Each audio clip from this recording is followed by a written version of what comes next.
தேவனுடைய நாமம். 5வது பகுதி என்ன? தேவனுடைய நாமம், அதோட சிக்னிஃபிகன்ஸ், அதோட முக்கியத்துவம்.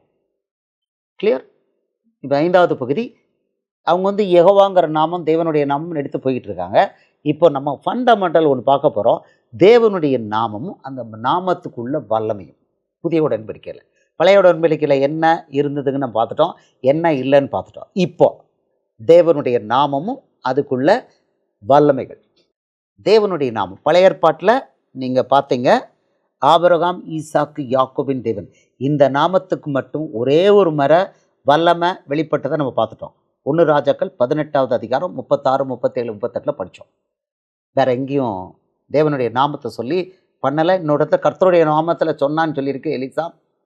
எலியா சொன்னான் இருக்கு. ஆனால் என்ன நாமம் அதில் சொல்லப்படலை. இதுதான். ஆனால் புது உடன்படிக்கையில் நமக்கு ஒரே ஒரு பவர் தரப்பட்டிருக்கு, மனுஷனுக்கு தரப்பட்டிருக்கு. ஏன் மனுஷனுக்கு பவர்? எகெயின் உங்களுக்கு அண்டர்ஸ்டாண்ட் பண்ணணும். பழைய ஏற்பாட்டில் மனுஷனுக்கு இந்த பவர் எதுவுமே தரப்படலை, நோ பவர். ஏன்னா தேவனே எல்லாத்தையும் நிகழ்த்தினார். அவன் மோசே கோலை நீட்டுவான், அவர் செங்கடலை 2 காற்று அனுப்புனார், கீழ்காத்து செங்கடல் 2 பிரிஞ்சுது. எலியா சொன்னால் அவர் அக்கினியை அனுப்புனார். அப்படிதான் வானத்தில் கர்த்தரிடத்துலேருந்து அக்கினி வந்தது உடனே எல்லாத்தையும் அவரே ஹேண்டில் பண்ணார். இப்போ என்னாச்சு? இப்போ அதே தேவன் மாம்சத்திலேருந்து ஜீவனை கொடுத்து, ரத்தம் சிந்தி ஜீவனை கொடுத்து 3ஆவது நாள் உயிர் தெழுது அவருடைய பரிசுத்த ஆவியை அனுப்பியிருக்கிறார். அடுத்தது பரலோக ராஜ்யம்னு என்னென்னு கேட்டுருங்க, ஞாபகப்படுத்திடுங்க. ஸோ அனுப்பியிருக்கிறார். பரலோக ராஜ்யத்தை நம்ம கொடுத்துட்டார். பரலோக ராஜ்யம் இருக்குது, நம்மக்கிட்ட இருக்குது. இயேசு தான் பரலோக ராஜ்யம். இன்றைக்கி பரிசுத்த ஆவியானவரை நம்மளோட இருக்கிறார். ரைட்? இந்த மட்டும் கிளியர். இப்போ என்ன பண்ணிட்டாருன்னா, ஒரு ரூல், ஒரு முக்கியமான ரூலை கொடுத்துருக்கார். அவர் பூமியில் நடமாடி என்னென்னலாம் பண்ணினாரோ அதை இன்றைக்கி நம்ம பண்ணணும். இவ்வளோதான் ரூல். இதை நமக்கு டியூட்டி கொடுத்துருக்காரு. பழைய ஏற்பாட்டில் இஸ்ரவேலர் தான் அவருடைய ஜனங்கள். அவங்களுக்கு ஏதாவது டியூட்டி கொடுத்தாரா? இல்லவே இல்லை. இவங்க நாங்கள் யெகோவா விட்னஸ்ன்னு சொல்லுறோம், ஆபிரகாம், ஈசாக்கு, யாக்கோபின் தேவன் விட்னஸ், அவருக்கு சாட்சிகள். ஒரே வார்த்தை சொல்லுவாங்க, போடா புண்ணாக்கும் பாங்க. தேவதூதர்களும் சொல்லுவாங்க, இஸ்ரவேலர்கிட்ட கண்டாலும் மூடிக்கிட்டு சிரிப்பாங்க. நாங்கள் யெகோவா சாட்சின்னா மூடி. அவங்க வெளியில் சொல்ல மாட்டாங்க, ரொம்ப டீசெண்டான கைஸ். அவங்க மூடிக்கிட்டு சிரிப்பாங்க, அவ்வளோதான். அந்த பக்கம் அவன் என்ன சொல்கிறான்னு கேட்கணும் இஸ்ரவேலர். யெகோவா சாட்சிகள் இந்த புறஜாதிகள் சொல்லும்போது நம்ம தீட்டு. நீங்கள் என்னாகமம் 23:9 சொல்லியிருக்காரு. நீங்கள் கொஞ்சம் சொல்லியிருக்கேன், இடையிடையில் அது வருது. என்னாகமம் 23:9. ஆமாம், என்னாகமம் 23:9 ஒரு ரூல் போட்டிருக்காரு. இந்த ஜனங்கள் ஜாதிகளோட கண்மலை உச்சியிலிருந்து நான் அவனை கண்டு குன்றுகளிலிருந்து அவனை பார்க்கிறேன். அந்த ஜனங்கள் ஜாதிகளோட கலவாமல் தனியே வாசமாயிருப்பார்கள். கலக்கக்கூடாது. இஸ்ரவேல் புறஜாதியோட கலக்கக்கூடாது. அப்போஸ்தலர் 10:28. இப்போ புதிய ஏற்பாட்டிலேருந்து உங்களுக்கு இருக்கிற அப்போஸ்தலர் 10:28 அவன் சொல்கிறான், அந்த வசனை அதை சொல்கிறான். நான் இங்கே பாருங்கள், நான் இஸ்ரவேலன், உங்களோட வர்றதுக்கெல்லாம் கிடையாது அப்படிங்கிறான். சொல்கிறான், அவர்களை நோக்கி அந்நிய ஜாதியானோட, அப்படின்னா புறஜாதிகள் நம்மளோட கலந்து அவனிடத்தில் போக்கு வரவாய் இருப்பது யூதன் அவனுக்கு விலக்கப்பட்டிருக்கிறது என்று நீங்கள் அறிந்திருக்கிறீர்கள். அப்படி இருந்தும் எந்த மனுஷனையும், அப்படின்னா நீங்கள்லாம் தீட்டுள்ளவன் என்றும் அசுத்தன் என்றும் நான் சொல்லாதபடிக்கு தேவனை எனக்கு காண்பித்தார். நம்ம தீட்டு, இதுதான் நம்ம தீட்டு, நம்ம அசுத்தன். இதான் நம்ம தீட்டு, அசுத்தன். இப்போ எடுங்க, அப்போஸ்தலர் 21வது அதிகாரம் 28. இதில் பவுல் ஒரு புறஜாதியான அவங்க தேவாலயத்துக்குள்ளே கூட்டு போயிட்டான்னு சொல்லிட்டு அவனை கொலை பண்ண போயிட்டாங்க. பாருங்க, இஸ்ரவேலரே உதவி செய்யுங்கள், நம்முடைய ஜனத்துக்கும் வேத பிரமாணத்துக்கும் இந்த ஸ்தலத்துக்கும் விரோதமாக எங்கும் எல்லாருக்கும் போதித்து வருகிறவன் இவன் தான். இந்த தேவாலயத்துக்குள்ளே கிரேக்கரையும் கூட்டிக் கொண்டு இந்த பரிசுத்த தலத்தை தீட்டுப்படுத்தினான் என்று சத்தமிட்டார்கள். நம்ம அவன் வீட்டுக்குள்ளே போனாலும் அவன் தேவாலயத்துக்குள்ளே போனாலும் ஒரே ஒரு மேட்டர் தான். என்ன மேட்டர்? தீட்டு, அன்கிளீன். இப்போ என்னாச்சு? அவனை கொல்றதுக்கு எத்தனைச்சிட்டாங்க. எபேசினாகி துரோப்பியு என்பவன் முன்னே நகரத்தில் பவுலுடனே இருக்கிறதை கண்டிருந்தபடியால் பவுல் அவனை தேவாலயத்துக்கு கூட்டிக் கொண்டு வந்திருப்பான் என்று நினைத்தார்கள். அடுத்தது என்ன பண்ணாங்கன்னு பாருங்க. அப்பொழுது நகரம் முழுவதும் கலக்கமிட்டது. ஜனங்கள்லாம் யூதர்கள் கூட்டமாய் ஓடி வந்து பவுலை பிடித்து அவனை தேவாலயத்திற்கு புறம்பே இழுத்து கொண்டு போனார்கள். உடனே கதவுகள் பூட்டப்பட்டது, ஏன்னா தீட்டாயிட்டு. அவர்கள் அவனை கொலை செய்ய எத்தனைத்திருக்கையில் எருசலேம் முழுவதும் கலகமாக இருக்கிறது என்று போர் சேவகரின் சேனாதிபதிக்கு செய்தி வந்தது. உடனே அவன் போர் சேவகரையும் அவருடைய அதிபதிகளையும் கூட்டிக் கொண்டு அவர்களுக்கு ஓடினான். சேனாபதியும் போர் சேவகரையும் அவர்கள் கண்டபோது பவுலை அடிக்கிறதை விட்டு நிறுத்தினார்கள். ஒரு புறஜாதியன் துரோப்பியுங்கிற கிரேக்கனை தேவாலயத்துக்குள்ள, இஸ்ரவேலின் எருசலேம் தேவாலயத்துக்குள்ள கூட்டு போயிட்டாங்கிற சந்தேகத்தில் அவனை பிடிச்சி தேவாலயத்தை அடித்து கொலை பண்ண போயிட்டாங்க. இன்னை தேதியிலிருந்து, இது 57 நடந்தது, கிபி 67 வரைக்கும் 10 வருஷம் ஜெயிலில் தான் இருந்தான். காலில் கையில் விலங்குல தான் இருந்தான். அப்படியே அவனை கொலை பண்ணிட்டாங்க. அதுக்கு பிறகு இப்போ நம்ம தீட்டு இப்போ அவங்க பைபிளை எங்கே தொடுறது, அவங்க தேவன் நாமத்தை எங்கே சொல்கிறது, இதெல்லாம் உட்டோப்பியன்ற, அதாவது ரொம்ப ஒன்றுமே, அதாவது ஒரு ஃபண்டமெண்டல் எலமெண்ட்ரி அறிவு கூட இல்லாதவன் தான் நான் யெகோவா சாட்சின்னு சொல்லுவான். 1% பைபிளை பற்றி பழைய ஏற்பாட்டு அறிவு இருந்ததுன்னா அவன் சொல்ல மாட்டான். இப்போ நம்ம வேலை என்னென்னா, அந்த 1% அறிவியாது பரிசுத்த ஆவியானவரை அவங்களுக்கு கொடுக்கணும். அவங்க தப்பிக்கணும். நம்ம தீட்டு, நம்மளோட கூட போக்குவரத்தெல்லாம் கிடையாது, நாட் அலோட். நம்ம டச் பண்ணினா, நம்ம உள்ளே போனால் அது தீட்டு. இஸ்ரவேலன் பண்ண மாட்டான். இன்றைக்கும் என்ன நம்ம கூட ஈஸியாக பண்ணுவாங்களா? கிடையாது.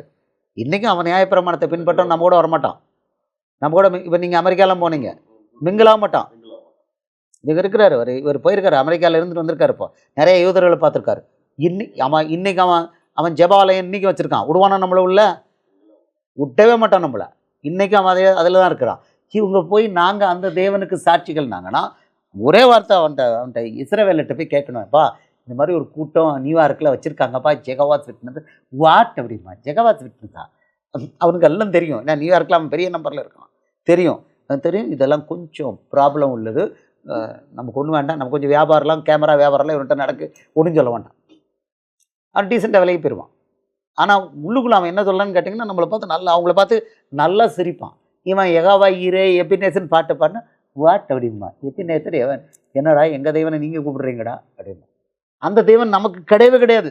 அந்த நாமத்தை கூப்பிடவே கூடாது, நமக்கு கிடையவே கிடையாது, ரைட்ஸ் கிடையாது. ஓகே, ஸோ இப்போ பார்த்துட்டிங்க. இப்போ தீட்டு இப்போ என்ன எதில் வந்துகிட்டு இருக்கோம் நம்ம? இப்போ தேவனுடைய நாமம். இந்த தேவனுடைய நாமத்தை என்ன கொடுத்துருக்காருன்னா, வசனங்களை பார்க்க போகிறோம், பவராக கொடுத்துருக்காரு. எதுக்கு கொடுத்துருக்காருன்னா, மனுஷனுக்கு பொறுப்பு கொடுத்துருக்காரு. பழைய ஏற்பாட்டு பொறுப்பு கிடையாது. அவன் பல்லாங்குழி விளாண்டுக்கிட்டு இருந்தான், குச்சிக்கம்பு விளாண்டுக்கிட்டு இருந்தான். அவங்க புசிக்கவும் குடிக்கவும் எழுந்தார்கள். இஸ்ரவேலேருந்து புசிக்க குடிக்க டான்ஸ் ஆடுறதுக்கு தான் எழுந்தாங்க. ஒரு வேலை அவனுக்கு கிடையாது, கொடுக்கல. அவனை வேலையில்லாமல் வைக்க போய் தான் அவன் என்ன பண்ணான், 2 பொன் கண்டி கட்டி குடித்து அவருக்கு ஆப்பு வச்சான். சரி பார்த்தாரு, இந்த பயலுக இப்படி பண்ணிட்டானுங்க, இனிமே இந்த புறஜாதிகளுக்கு விடக்கூடாது, இவங்களுக்கு கொஞ்சம் வேலை கொடுப்போம், கொஞ்சம் பவரையும் கொடுப்போம், கொஞ்சம் வேலையும் கொடுப்போம் அப்படின்னு சொல்லிட்டு ஃபஸ்ட்டு அதுக்கு என்ன கொடுத்தாரு? பரிசுத்த ஆவியை கொடுத்தார். பரிசுத்த ஆவியை கொடுத்தார். நீங்கள் உங்களுக்கு தெரியும், பரிசுத்த ஆவி வரும்போது நீங்கள் பலன் அடைந்து கொடுத்தார். சேஞ்ச் பண்ணிட்டார், ரூலை சேஞ்ச் பண்ணிட்டார். அங்கே தேவனுக்கு பயப்படணும், இங்கே உன் தேவனாகிய கர்த்தரிடத்தில் முழு இருதயத்தோடு, முழு ஆத்மாவோடு, முழு பலத்தோடு அன்பு கூறணும். அங்கே வேலைக்காரன், ஊழியக்காரன், இங்கே பிள்ளை மாற்றிட்டார். அங்கே வேலையே கிடையாது, இங்கே அத்தனை பேருக்கும் வேலை, அத்தனை பேருக்கும் வேலை. எப்படி?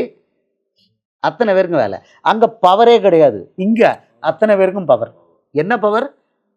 யோவான் 14:12, என்னை விசுவாசிக்கிறவன் நான் செய்கிற கிரியைகளை தானும் செய்வான், இவைகளை பார்க்கிலும் பெரிய கிரியைகளையும் செய்வான். பவர் சொல்லிட்டார். இந்த ரகசியங்கள் உங்களுக்கு தெரியும். மெய்யாகவே மெய்யாகவே நான் என் பிதாவினிடத்திற்கு போகிறபடியினால் என்னை விசுவாசிக்கிறவன் நான் செய்கிற கிரியைகளை தானும் செய்வான், இவைகளை பார்க்கிலும் பெரிய கிரியைகளையும் செய்வான். பவர் கொடுத்துட்டார், பவர் கொடுத்துட்டார். இன்னொரு ரகசியம் உங்களுக்கு ஏற்கனவே ஆவியானவர் சொல்லி கொடுத்துருக்காரு. மத்தேயு 9:8 இயேசு ஒரு பெரிய அற்புதம் பண்ண உடனே ஜனங்கள் ஒரு வார்த்தை சொன்னாங்க. என்ன சொல்கிறாங்க? ஜனங்கள் அதை கண்டு ஆச்சரியப்பட்டு மனுஷருக்கு இப்படிப்பட்ட அதிகாரத்தை கொடுத்தவராக தேவனை மகிமைப்படுத்தினார்கள். அப்படின்னா இந்த ரகசியம் என்னென்னா, மத்தேயு, மார்க்கு, லூக்கா இயேசு செய்த அத்தனை அற்புதங்களும் அடையாளங்களும் சர்ச்சு கிறிஸ்தவர்களுக்கு அல்ல, சீச்சர்களுக்கு அல்ல, மனுஷருக்கு தேவன் கொடுத்துருக்காரு அந்த அதிகாரத்தை. இது பழைய ஏற்பாட்டில் கிடையாது. அங்கே ஒரு எலியா, ஒரு எலிசா, ஒரு தம்மா துண்டை 1, 2, இங்கே எல்லாருக்கும் பவர் கொடுத்துட்டாரு. எதுக்கு கொடுத்துருக்கிறாரு? நம்ம பார்த்தோம். அவர் செஞ்ச அத்தனை ஊழியம், அந்த ஊழியம் வந்து என்ன, அது வந்து என்னன்னா இஸ்ரவேலுக்குள்ளே மட்டும்தான் அவர் பண்ணினார் ஊழியத்தை. அவர் யாருக்கு வந்தார் நீங்கள் பார்த்தீங்க, அவர் ஊழியம் பண்ண யாருக்கு வந்தார்? ரோமன்ஸ் 15:8 அவர் விருத்த சேதனம் உள்ளவருக்கு ஊழியமானார். நமக்கு கிடையாது, அவர் விருத்த சேதனம் உள்ளவர்களுக்கு ஊழியக்காரர். ஓகே, ஆமாம், சர்க்கம்சைஸ் யூதர்களுக்கு மட்டும்தான் ஊழியக்காரர். இப்போ என்ன பண்ணிட்டார்? ஓப்பன் பண்ணி மத்தேயு 28 சொல்லிட்டாரு, எல்லா பக்கம் போங்கன்ட்டார். முறையே இதான் வருது அங்கே. ஆமாம், அவர் சொல்கிறாரு, அதில் அந்த வானத்திலும் பூமியிலும் சகல அதிகாரம் எனக்கு கொடுக்கப்பட்டிருக்குதுன்னு சொல்லிட்டு, ஆகையால் நீங்கள் புறப்பட்டு போய் சகல ஜாதிகளையும் சீஷராக்கி பிதா குமாரன் பரிசுத்தாவில் நாமத்தை அவர்களுக்கு ஞானஸ்தானம் கொடுத்து. இதில் பார்த்தீங்கன்னா go therefore and make disciples of all the nation. அது வந்து பழைய ஏற்பாட்டில் பாசிபிளே கிடையாது, யூதர்களுக்கு மட்டும்தான், மொத்தமே யூதர்களுக்கு மட்டும்தான். தேவனும் சரி, அந்த நம்ம பார்த்தோம் ரோமர் 9:4 வாக்கு தத்துவம், தேவ ஆராதனை, நியாயப்பிரமாணம், தேவன் எல்லாமே அவங்களுக்கு தான், நமக்கு ஒன்றுமே கிடையாது. நமக்கு கேர் ஆஃப் பிளாட்ஃபார்ம் ஒன்றுமே கிடையாது நமக்கு. ஆமாம், நம்பிக்கை இல்லாதவர்கள், தேவனற்றவர்கள், ஹோப்லெஸ், காட்லெஸ், யூஸ்லெஸ் டாக்ஸ். இவ்வளோ பேர், எவ்வளோ ஹாரிபிள் பாருங்கள். இந்த நாயாக இருந்ததுக்கு இப்போ என்ன பண்ணிச்சிட்டாரு? நடுவீட்டில் இல்லை, தோல் எடுத்து முத்திக்கிறார். அப்போ எவ்வளோ நம்ம அவருக்கு நன்றியோடு இருக்கணும், எவ்வளோ நன்றியோடு இருக்கணும். பச்சையாக இருக்க வசனம், எவ்வளோ நன்றியோடு இருக்கணும். ஆமாம், ஆனால் இங்கே அப்படி எதுவும் தெரியல. இப்போ இது முறையாக போங்க எல்லாருக்கும் சீஷராங்கிறார். இயேசுக்கிட்ட யோவான் 12வது அதிகாரத்தில் கிரேக்கர்கள் வந்து வராங்க, நாங்கள் இயேசுவை காண வேண்டுங்கிறாங்க. உடனே அவங்க கூட்டிகிட்டு வந்து நேராக இயேசுக்கிட்ட வந்து கேட்குறாங்க, கிரேக்கர்கள் அவங்க பார்க்க வரணும். அவர் அப்படியே பேசிட்டு அவங்களுக்கு தரிசனம் கொடுக்காமங்கிறது காணாமல் போயிட்டார். ஏன்னா புறஜாதிகளுக்கு சுவிசேஷம் சொல்ல இயேசு வரல. அந்த வேலை யார் கொடுத்துருக்காரு? நாம கொடுத்துருக்காரு. சபைன்னு சொல்லுவாங்க, நம்ம தான் சபை. நமக்கு கொடுத்துருக்காரு. அவர் சும்மா இல்லை, அவர் என்ன பண்ணியிருக்காரு? எனக்கு அவ்வளோ பவர் இருக்குது பிள்ளைகளாக இருக்கிறாரு. இப்போ ஏன் 18 அப்படி சொல்கிறாரு? வானத்திலும் பூமியிலும் சகல அதிகாரம் எனக்கு கொடுக்கப்பட்டிருக்கு. அப்படின்னா பிள்ளைகளே, உங்களுக்கு அம்புட்டு அதிகாரம், வானத்திலும் பூமியிலும் எதுவுமே உங்களுக்கு நத்திங் இஸ் அ பார். ஆகையால் நீங்கள் புறப்பட்டு போங்க, நீங்கள் என் பிள்ளைங்க, போயிட்டு சீஷர் ஆகுங்க சொல்லிட்டு அடுத்த கொடுக்குறாரு. நான் உங்களுக்கு கட்டளையிட்ட யாவையும் அவர்கள் கை கொள்ளும்படி அவர்களுக்கு உபதேசம் பண்ணுங்கள். இதோ உலகத்தின் முடிவு பரியந்தம் சகல நாட்களிலும் நான் உங்களுடனே கூட இருக்கிறேன் என்றார். ஆமென். இப்போ உங்களுக்கு புரிஞ்சு, அவர் இதைத்தான் பண்ணார். எக்ஸாக்ட்லி 3.5 வருஷம் நடந்துன்னு இருக்கார். ஒரே ஒரு தடவை தான் கழுத மேலே ஏறி இருக்கார். அவர் வாழ்க்கையில் ட்ராவலில் நமக்கு இந்த 3.5 வருஷம் ஊழியத்தில் ஒரே ஒரு நாள் கொஞ்சம் தூரத்துக்கு கழுதையில் ஏறி எங்கே போயிருக்கிறாரு? எருசலேம் பட்டணத்துக்குள்ளே பிரவேசம் பண்ணியிருக்கிறார். பாக்கி பூரம் அவர் நடந்து தான் போயிருக்கிறார். கப்பலில் போயிருக்கிறார், படகுல போயிருக்காரு, நடந்து தான் போயிருக்கிறார். இப்போ நமக்கு என்ன சொல்கிறாரு? இப்போ நீங்கள் போங்கங்கிறார். நீங்கள் மற்ற ஸ்டார்டிங்கில் நம்ம பண்ணோம், அவர் சொல்ல மார்க் 16:15 சொல்கிறாரு. இப்போ இந்த டியூட்டி கொடுத்துருக்காரு. மார்க் 16:15. பின்பு அவர் அவர்களை நோக்கி, நீங்கள் உலகமெங்கும் போய் சர்வ சிருஷ்டிக்கும் சுவிசேஷத்தை பிரசங்கிங்கள். அவர் இதைத்தான் பிரசங்கம் பண்ணார்.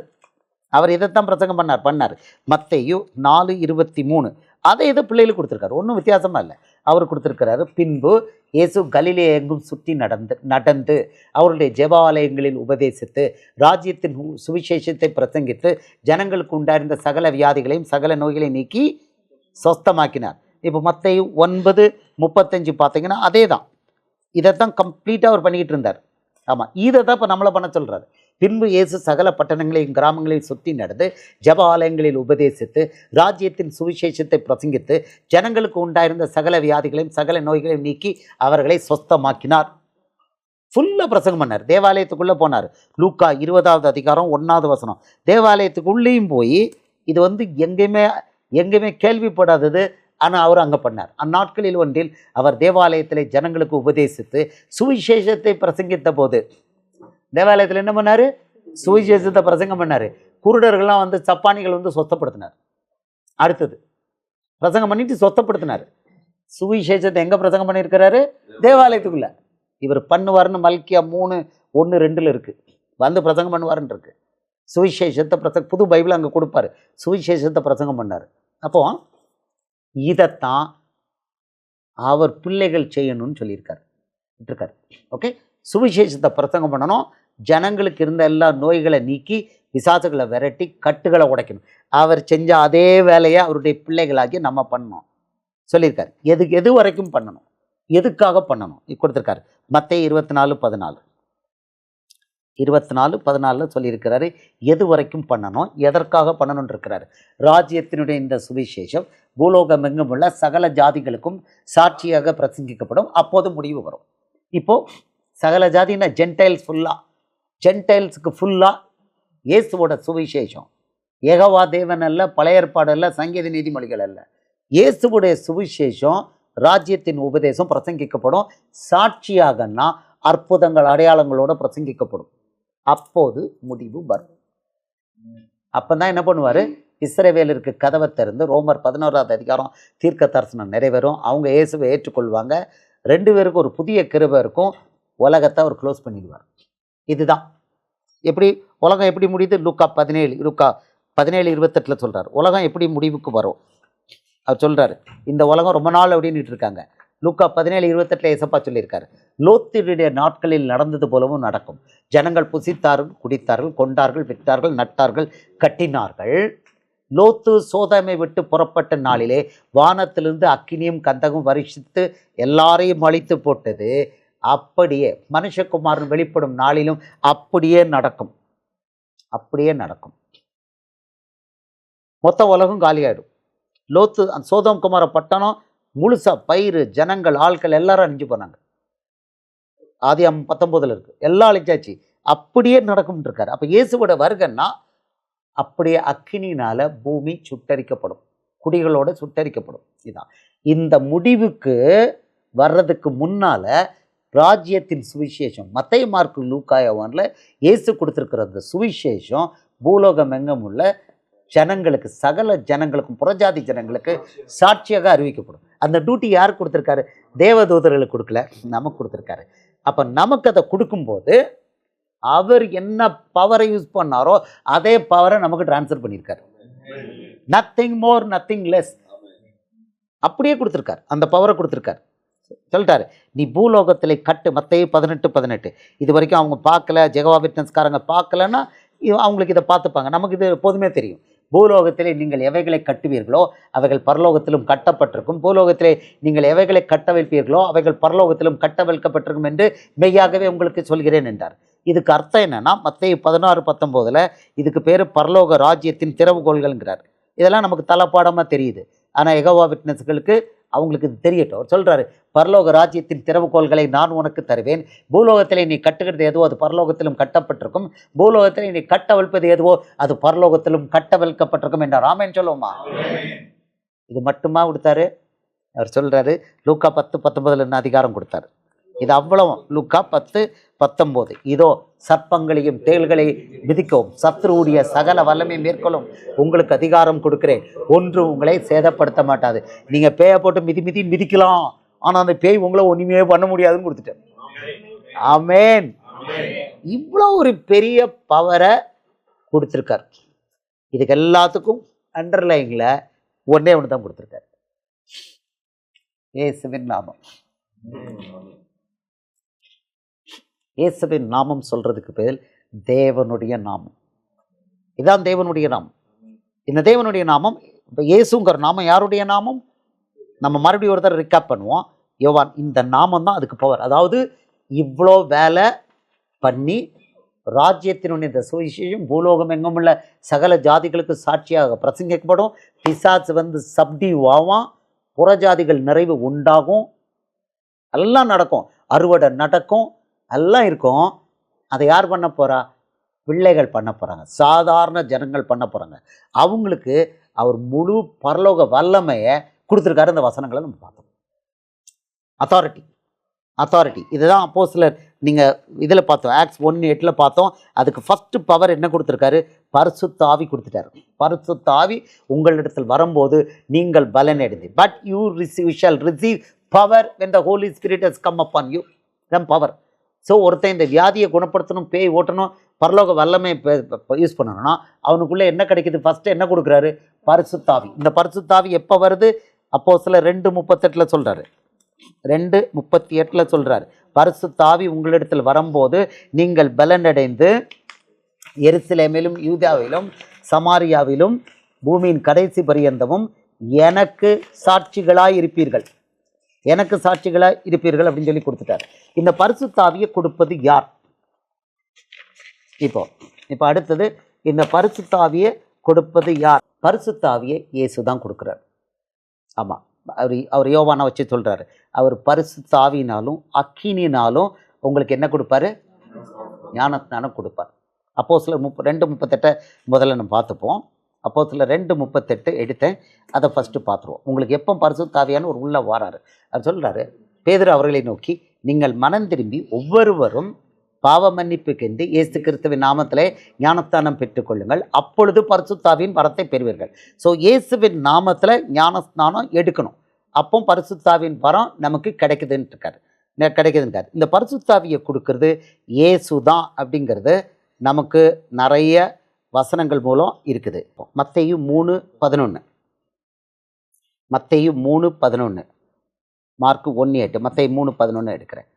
மனம் திரும்ப, இப்போ யோவான் ஸ்நானன்னு வச்சு சொல்கிறார், மனம் திரும்புதலுக்கென்று நான் ஜலத்தினால் உங்களுக்கு ஞானஸ்தானம் கொடுக்கிறேன், எனக்கு பின் வருகிறவரோ என்னிலும் வல்லவராக இருக்கிறார், அவருடைய பாதரட்சைகளை சுமக்கிறதுக்கு நான் பாத்திரன் அல்ல, அவர் பரிசுத்த ஆவியினாலும் அக்கினினாலும் உங்களுக்கு ஞானஸ்தானம் கொடுக்குறார். ஸோ பரிசுத்த ஆவியினாலும் அக்கினினாலும் கொடுப்பேன்னு சொல்லிட்டார் ஞானஸ்தானம். அடுத்தது மார்க்கு 1:8, நான் ஜலத்தினால் உங்களுக்கு ஞானஸ்தானம் கொடுத்தேன், அவரோ பரிசுத்த ஆவியினால் உங்களுக்கு ஞானஸ்தானம் கொடுப்பார் என்று பிரசங்கித்தார். லூக்கா 3:16, யோவான் எல்லாருக்கும் பதிவித்தவங்க அதே தான், அவர் பரிசுத்த ஆவியினாலும் அக்கினினாலும் ஞானஸ்தானம் கொடுப்பார். ஓகே, ஆமாம். யோவான் 1:33 அவன் சொல்கிறான், யோவான் 1, ஜான் 1:33, இதில் அவன் மறுபடி கொடுப்பான். ஜான் 1:33, இவரை நான் அறியாதிருந்தேன், நானும் இவரை அறியாதிருந்தேன், ஆனாலும் ஜலத்தினால் ஞானஸ்தானம் கொடுக்கும்படி என்னை அனுப்பினவர், ஆவியானவர் இறங்கி யார் மேல் தங்குவதை நீ காண்பாயோ அவரே பரிசுத்த ஆவியினால் ஞானஸ்தானம் கொடுக்கிறவர் என்று எனக்கு சொல்லியிருந்தார். அப்படியே கண்டவன் சொல்கிறான், அந்தப்படியே நான் கண்டு இவரே தேவனுடைய குமாரன் என்று சாட்சி கொடுத்து வருகிறேன் என்றார். அப்போ பரிசுத்த ஆவியினால் ஞானஸ்தானம் கொடுக்கறது யாரு? இயேசு தான் பரிசுத்த ஆவியினால் ஞானஸ்தானம் கொடுக்குறாரு. இப்போ இயேசுவே தேவன் இல்லை அப்படின்னு சொல்லும்போது என்ன நடக்கும்? இயேசுவே தேவன் இல்லை அப்படின்னா அவங்களுக்கு பரிசுத்த ஆவி கிடைக்குமா? இயேசுவை மறுதலிக்கிறவங்க இயேசுவுக்கு எதிரி, அவங்களுக்கு பரிசுத்த ஆவியே கிடையாது. பரிசுத்த ஆவியே கிடையாதுங்கும் போது அவங்க எதில் செயல்படுறாங்க? மாம்சத்தில் செயல்படுறாங்க. அவர் என்ன சொல்லிட்டாரு? மாம்சம் ஒன்றுக்கு உதவாது. யோவான் 6:63 வேஸ்ட் அப்படின்ட்டார். யோவான் 8:1, ரோமர் 8:6 சொல்லிட்டார், மாம்ச சிந்தை மரணம், ஆவின் சிந்தையோ ஜீவனும் சமாதானம். இப்போ அவங்க அதில் இருக்கிறாங்க, மாம்சத்தில் இருக்கிறாங்க. இயேசுவே தேவன் இல்லை அப்படிங்கும்போது they don't have the Holy Spirit. ஆமாம். அப்புறம் இதில் சொல்கிறார், பிதாவினிடத்தில் நான் உங்களுக்கு அனுப்பப்படுற, இப்போ யோவான் 15:26 நான் தான் அனுப்புகிறேங்கிறார். யோவான் 2 இடத்துல அவர் சொல்கிறாரு, நான் தான் பரிசுத்த ஆவியை அனுப்புகிறேன்னே சொல்லியிருக்கார். யோவான் 15:26 சொல்கிறாரு, பிதாவினிடத்திலிருந்து நான் உங்களுக்கு அனுப்ப போகிறவரும் பிதாவினிடத்திலிருந்து புறப்படுகிறவரான சத்திய ஆவியான தேற்றவாளர் வரும்போது அவர் என்னை குறித்து சாட்சி கொடுப்பார். இயேசு குறித்து தான் சாட்சி கொடுப்பார். இப்போ உங்களுக்கு புரிஞ்சிருச்சு, பரிசுத்த ஆவியினால இவர் ஞானஸ்தானம் கொடுக்கிறவர். இப்போ இவர் ஃபஸ்ட்டு பரிசுத்த ஆவியை கொடுக்குறாரு. அடுத்தது ஆப்ரேஷன் எல்லாமே எதில் நடந்திருக்குன்னா இயேசுவின் நாமம். அந்த நாமம் அதை சிம்பிளாக எல்லாரும் உச்சரிக்கும்படி ஈஸியாக கொடுத்துட்டார். அந்த பழைய ஏற்பாட்டில் நிறைய நாமம் பார்த்தோம். ஆல்மைட்டி காட், ஆபிரகாம், ஈசாக்கு, யாக்கோபின் தேவன், யெகோவா அப்படிலாம் இருக்குது. அவர் என்ன பண்ணிட்டார்? க்ளீனாக பிதா, குமாரன், பரிசுத்த ஆவியானவருக்கு 3 பேருக்கும் நாமம் என்ன சொல்லிட்டாரு? இயேசுன்னு கொடுத்துறாரு. யோவான் ஒரு தடவை செக் பண்ணி ஒரு தடவை பார்த்துறோம். யோவான் 5:43 அவர் ரீகாப் பண்ணிடுவோம். 5:43 நான் என் பிதாவின் நாமத்திலே வந்திருந்தும் நீங்கள் என்னை ஏற்றுக்கொள்ளவில்லை, வேறொருவன் தன் சுய நாமத்தினால வந்தால் அவனை ஏற்றுக்கொள்வீர்கள். நான் என் பிதாவின் நாமத்தில், அப்படின்னா இயேசுவோட நாமம் யாருடைய நாமம்? பிதாவுடைய நாமம். அடுத்தது இயேசுவுடைய நாமம் என்ன கொடுத்துருக்காங்க? இயேசு என்று பெயரிடுவார். மத்தேயு 1:21 அவள் ஒரு குமாரனை பெறுவாள், அவருக்கு இயேசு என்று பெயரிடுவாங்க. அப்போது குமாரன் நாமம் இயேசு. யோவான் 14:26 பரிசுத்த ஆவியானவருடைய நாமம் கொடுக்கப்பட்டிருக்கு. யோவான் 14:26 சொல்றாரு, என் நாமத்தினாலே பிதா அனுப்பப்போகிற பரிசுத்த ஆவியாகிய தேற்றரவாளனே எல்லாவற்றையும் உங்களுக்கு போதித்து நான் உங்களுக்கு சொன்ன எல்லாவற்றையும் உங்களுக்கு நினைப்பூட்டுவார். என் நாமத்தினாலே அப்படின்னா பரிசுத்த ஆவிக்கு பேரும் இயேசு. ஒரே நாமம்தான் இருக்கு, ஒரே நாமம்தான் இருக்கு. குமாரனை உடையவன் ஜீவனை உடையவன், தேவனுடைய குமாரன் இல்லாதவன் ஜீவன் இல்லாதவன் சொல்லி யோவானை வச்சு அடிச்சிட்டார். ஒரே ஒரு அடி அடிச்சிட்டார். அதுக்கு பின்னால் வருவோம். அதுக்கு முன்னால் இப்போ இவருடைய நாமத்தில், இந்த இயேசுங்கிற நாமத்தில் மட்டும்தான் வல்லமை இருக்குது அப்படின்ட்டார்.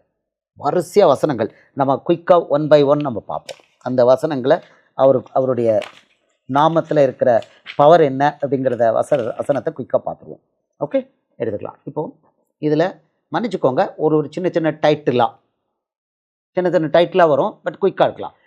பழைய ஏற்பாட்டில் ப்ராஃபஸியில் அவருடைய நாமத்தின் மேல் புறஜாதியார் நம்பிக்கையாக இருப்பார்கள். நாமம் இப்போ என்ன, அவர் வரிசை அந்த வசனங்களே எல்லாம் வந்துடும். நான் இடையிலெல்லாம் பேச வேண்டாம், இந்த கேட்டகரைஸ் பண்ணி சொல்லும்போது எல்லாமே அதில் வந்துடும். இயேசுங்கிற நாமம் எவ்வளோ பெருசு அப்படிங்கிறத நீங்கள் பார்க்குறீங்க. அதைத்தான் திருடியிருக்கான் யெகோவா சாட்சிகள்கிட்ட. அதுதான் இங்கே பாடம், அவங்களுக்கு பாடம், உங்களுக்கும் தெரியணும். இதை கேட்டகரைஸ் பண்ண வச்சுருக்காரு. ஃபஸ்ட்டு ப்ராஃபஸி மத்தேயு 12:21. மத்தேயு 12:21 சொல்கிறாரு. இதில் அவருடைய நாமத்தின் மேல், முக்கியமாக ப்ராஃபஸி, அவருடைய நாமத்தின் மேல் புறஜாதியார் நம்பிக்கையார் இருப்பார். அவர் மேலே இல்லை, அவர் நாமத்தின் மேல் புறஜாதியார் நம்பிக்கையாக இருப்பார்.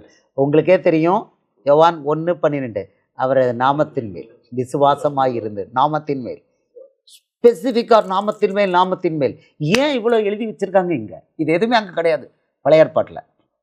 இதில் தான் பவர், அவ்வளோ பவர். சிம்பிளாக பரிசுத்தாவியை கொடுத்து அவருடைய நாமம் அப்படின்ட்டார். நீங்கள் யாரை அறிவிக்கிறீங்க? இயேசுங்கிற நாமம். சுவிசேஷன் சொல்கிறத இயேசுவின் நாமத்தை அறிவிக்கிறீங்க.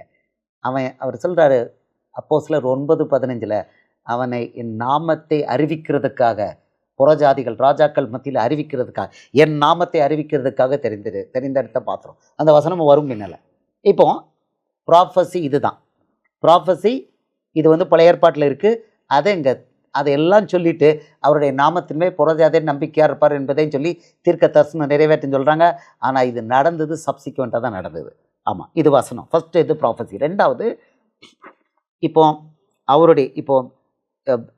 இந்த அற்புதம் அவருடைய கேட்குறாங்க, எப்படி நடந்ததுன்னு கேட்குறாங்க, கேள்வி கேட்குறாங்க.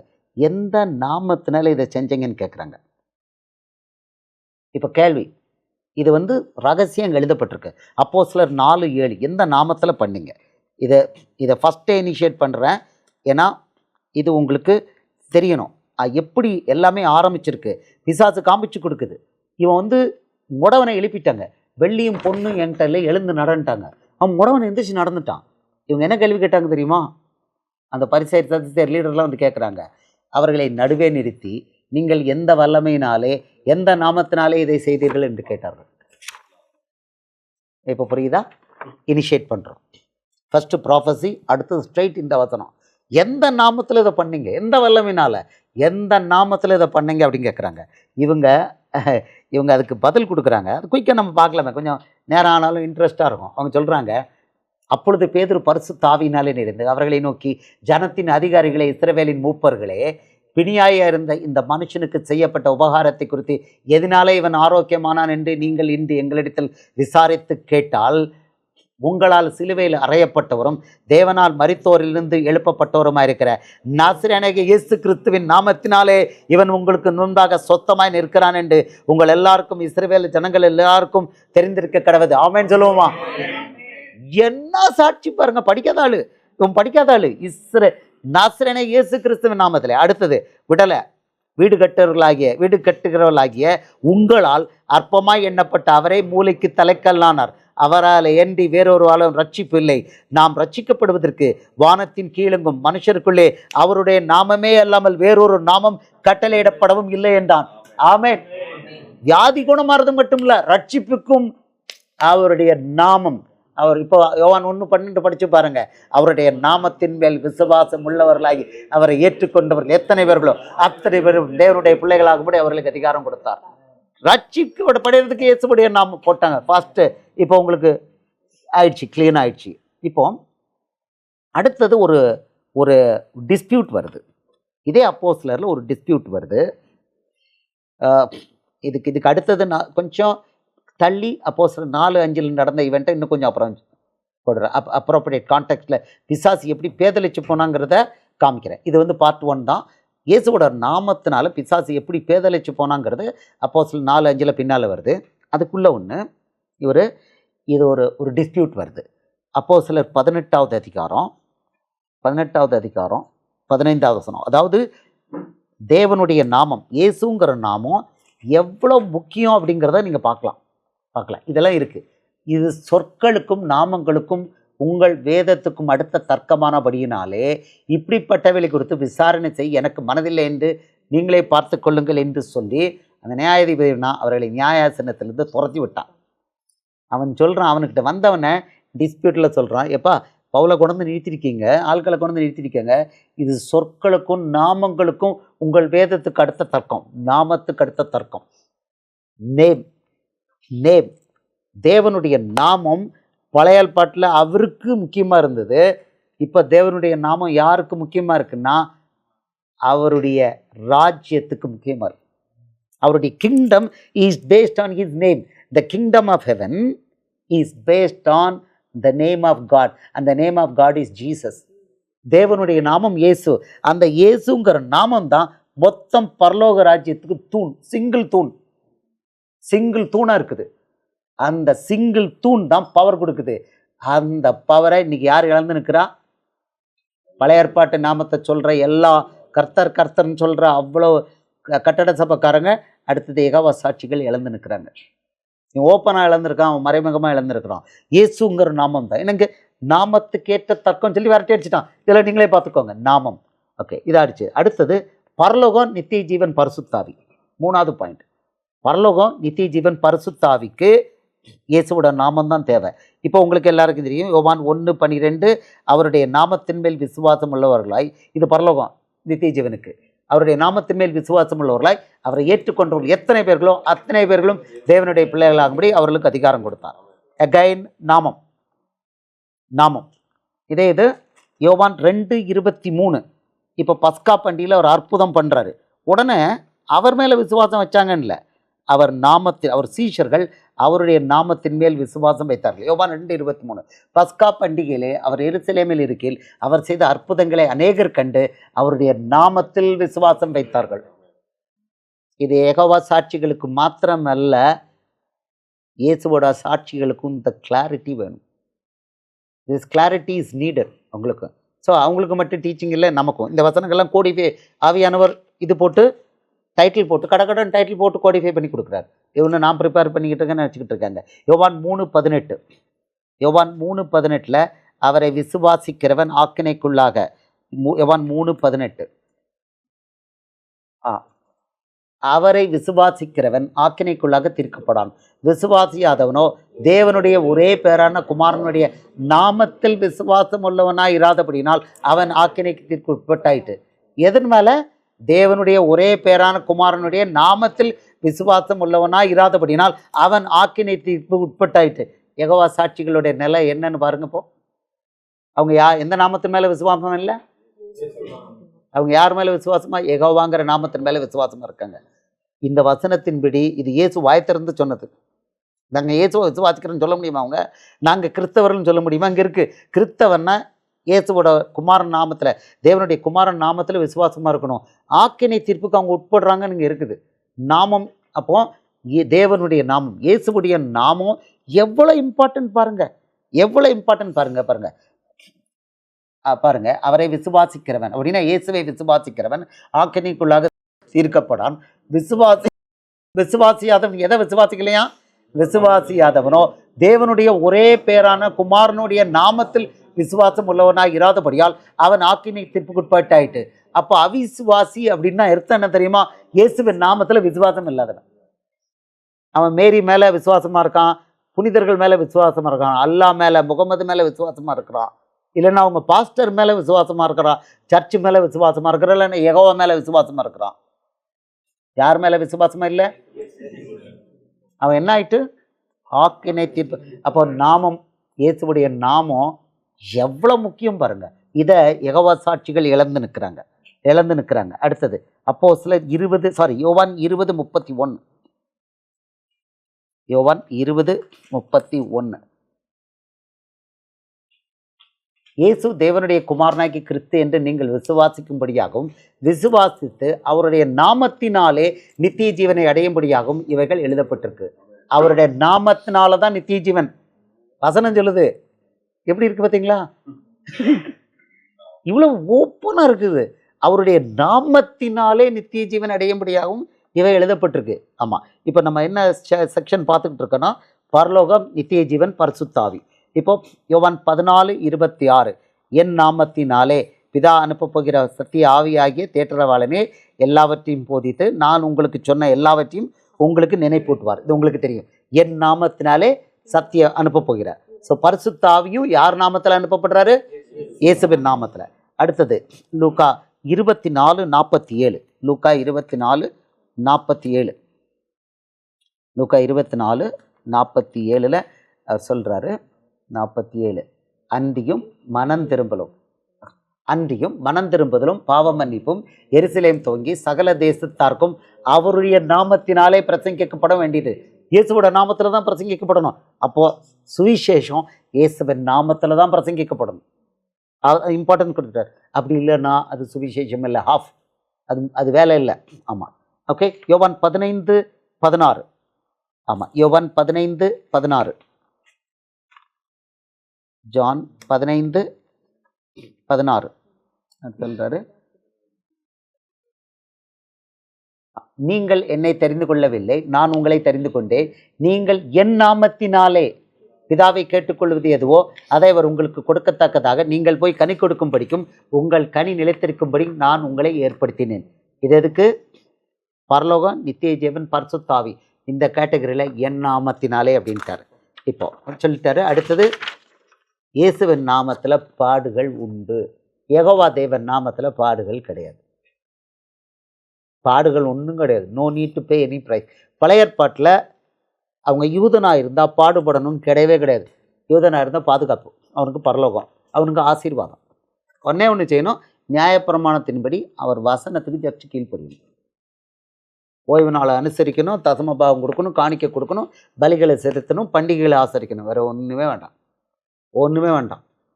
ஒன்றுமே கிடையாது. No work for them. ஆமாம், ஆனால் இங்கே அப்படி இல்லை. இயேசுவின் நாமத்துக்காக பாடுபடணும். யோவான் 15:21. நீங்கள் நமக்கு ஏற்கனவே தெரியும். மத்தேயு 5வது அதிகாரம் 10வது வசனம். அவர் சொல்கிறாரு, நீதி நிமித்தம் துன்பப்படுகிறவர்கள் பாக்கியவான்கள், அவர் பரலோக ராஜ்யம் அவர்களுடைய சொல்லிட்டு அடுத்த சொல்லிட்டாரு, என் நிமித்தம் உங்களை நிந்தித்து துன்பப்படுத்தி பலவித தீமையான மொழிகளையும் உங்கள் பேரில் பொய்யாய் சொல்வார்களானால் பாக்கியவான்களாய் இருப்பீர்கள், பரலோகத்தில் சந்தோஷப்பட்டு களி கூறுங்கள், பரலோகத்தில் உங்கள் பலன் மிகுதியாக இருக்கும். உங்களுக்கு முன்னிருந்த தீர்க்கதரிசியும் அப்படியே துன்பப்படுத்தினார்களே. இப்போ இயேசுவோட வசனத்தை பேசுறது தான் தீர்க்கதரிசி. யோவான் 15:21.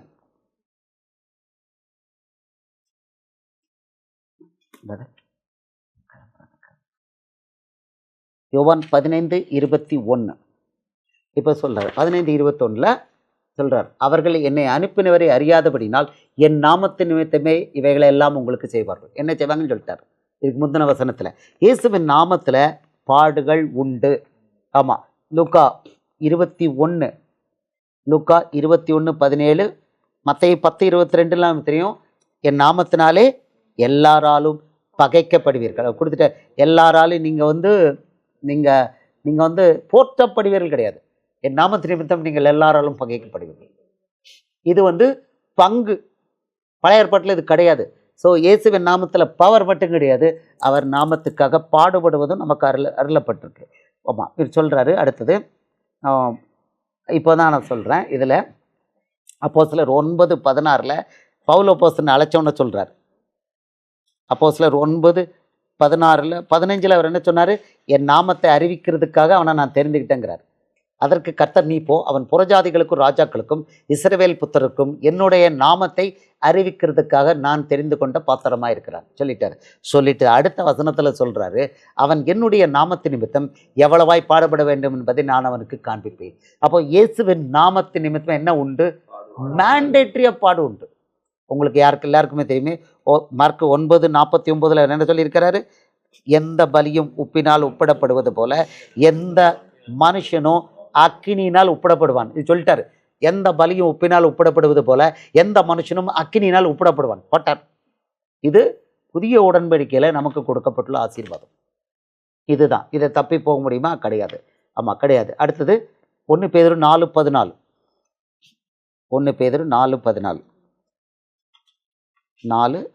அவர் சொல்கிறாரு, இயேசுவுடைய அந்த நாமத்தினால என்ன அவர் சொல்கிறார். 1 பேதுரு 4:14, நீங்கள் கிறிஸ்துவின் நாமத்தின் நிமித்தம் நிந்திக்கப்பட்டால் பாக்கியவான்கள், ஏனென்றால் தேவனுடைய ஆவியாகிய மகிமையுள்ள ஆவியானவர் உங்கள் மேல் தங்கியிருக்கிறார், அவர்களாலே தூஷிக்கப்படுகிறார், உங்களாலே மகிமைப்படுகிறார். எவ்வளோ பிளண்ட்டாக இருக்குது பாருங்கள். ஆமேன் சொல்லுவோமா? ஆமேன். ஓகே, இப்போது இது வரைக்கும் நமக்கு இருக்குது. பவுல் சொல்கிறான், அவருடைய நாமத்திற்காக நான் பாடுபட மறிக்கிறதுக்கும் ஆயத்தமாக இருக்கிறேன்னா. அப்போஸ்தலர் 21:13 அப்படி அவன் செஞ்சான். ஓகே, இப்போ 5வது பாயிண்ட், பரலோக வல்லமை இயேசுவின் நாமத்தில் மாத்திரம் செயல்படுது. இப்போ பாடுகள், இப்போ வல்லமை. ரைட், முதல்ல என்ன பார்த்தோம்? ப்ராஃபஸி, தீர்க்க தரிசனம். அவருடைய நாமத்தின் மேல் நம்பிக்கையாக இருப்பார்கள். 2வது, அவருடைய நாமத்தினால அங்கே என்ன நடந்தது, எந்த நாமத்தில் செஞ்சீங்கன்னு கேள்வி கேட்குறாங்க. நாமத்தில் தான் அவ்வளவு இருக்குங்கிறத பார்த்தோம். பரலோக நித்திய ஜீவன் பரிசுத்தாவி இயேசுடைய நாமத்தில், பாடுகள் இயேசுவின் நாமத்தில் உண்டு.